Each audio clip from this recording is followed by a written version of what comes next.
एक बूढ़ा आदमी जमीन पर बिखरे सोने के टुकड़े उठा रहा था, लेकिन आखिरी टुकड़ा उठाने के बाद उसने चुपके से एक पत्थर भी उठा लिया और उसे अपने हाथ में छुपा लिया। इसी दौरान जब अफसर ने उसे गोली मारने का आदेश दिया, बूढ़े ने पत्थर फेंककर एक लैंड माइंस को उड़ा दिया। यह देखकर अफसर ने तुरंत अपने सिपाहियों को सामने की ओर अंधाधुंध गोलीबारी करने का आदेश दे दिया। लेकिन हैरानी की बात यह थी कि बूढ़ा आदमी सारी गोलियां एक तले के बर्तन से रोक रहा था। यह नजारा देखकर कैप्टन अमेरिका भी कहता, भाई साहब आप तो जबरदस्त हो। अफसर को लगा कि बूढ़ा अब तक छलनी बन चुका होगा, इसलिए उसने फायरिंग बंद करने का आदेश दे दिया। इसके बाद उसने एक सैनिक को हालात जांचने भेजा, लेकिन सैनिक अभी नजदीक भी नहीं पहुंचा था कि एक उड़ती हुई माइंस ने उसे उड़ा दिया। फिर अफसर ने 2 सैनिकों को दोनों तरफ से घेरने भेजा, पर कोई काम नहीं आया। वे 3 सेकंड भी टिक नहीं पाए और सीधे नरक का रास्ता पकड़ लिया। अपने सैनिकों की कम होती संख्या को देख अफसर ने मजबूरी में 2 महिला बंदियों को आगे भेज दिया रास्ता साफ करने के लिए। इस बीच बूढ़ा तो कब का मौके से भाग निकला था। थक हार कर वह एक टूटी फूटी कार के नीचे लेटकर आराम करने लगा। अपनी चोट का इलाज करने के लिए उसने बेल्ट से अपना जख्म बांधा और बिना किसी एनेस्थीसिया के खुद से गोली निकाल डाली, लेकिन दर्द इतना असहनीय था कि वह बेहोश हो गया। अनजाने में सैनिक उसके बहुत नजदीक आ चुके थे। साथ ही वे सूंघने के लिए सैन्य कुत्ते भी साथ लाए थे। शोरगुल ने बूढ़े को होश में ला दिया। वह जल्दी से सोना समेटकर कार के नीचे छुप गया। सैनिकों की नजर तो उस पर नहीं पड़ी, लेकिन पीछे से आ रहे सैन्य कुत्ते ने उसके खून की गंध पकड़ ली थी। जल्दी से वह दुश्मन की गाड़ी के नीचे घुस गया। फिर उसने चाकू से पेट्रोल टैंक छेद कर खुद पर पेट्रोल उड़ेल लिया। उसे लगा कि अब सैन्य कुत्ता उसकी गंध नहीं पकड़ पाएगा, पर उसने यह सोचने में गलती कर दी। कुत्ते ने पेट्रोल के रिसाव को भी सूंघ लिया। सैनिकों ने जोर से चिल्लाकर गाड़ी रुकवाई और जांच शुरू कर दी। बूढ़ा मौका पाकर बाहर निकला और नदी की ओर भागने लगा, लेकिन सैन्य कुत्ते की नजरों से नहीं बच पाया। स्नाइपर ने झट से गोली चलाई और बूढ़े की टांग में गोली मार दी। अफसर ने आदेश दिया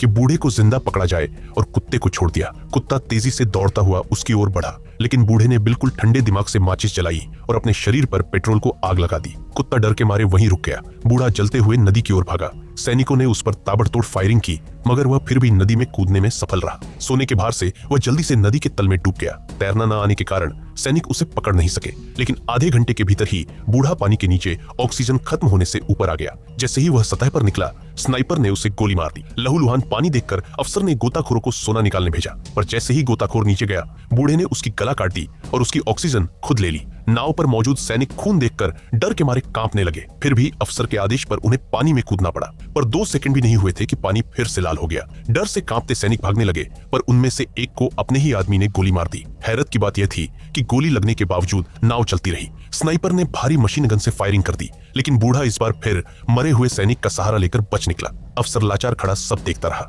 इसी बीच बूढ़े का कुत्ता भागता हुआ वापस आया। अफसर को उससे बूढ़े का पता लगाने का नया तरीका सूझा।